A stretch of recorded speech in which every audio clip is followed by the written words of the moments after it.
request and the other one are to be used. But the important thing for you to remember is that we are going to assume that the channel is ideal. That means no frames are going to be lost. There are no errors in communication that are going to occur in terms of frames getting lost or duplicated or corrupted, and that's where this is going to work.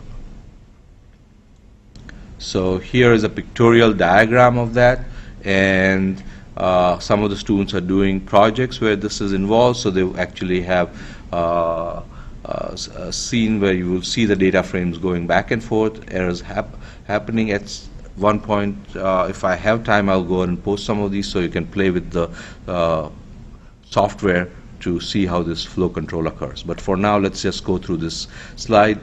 So here, this sender is going to send the data from upper layer and applications or whatever the process related information. Oops, go back.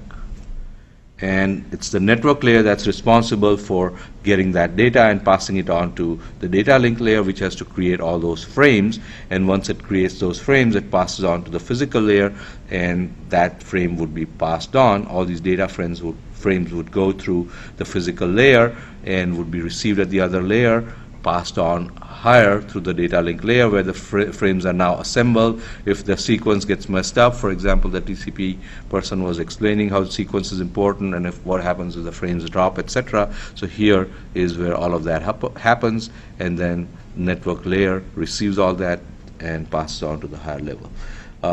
What we are interested in is the event here that the request from the network layer generates this or triggers the protocol that we are interested in, and what the protocol does is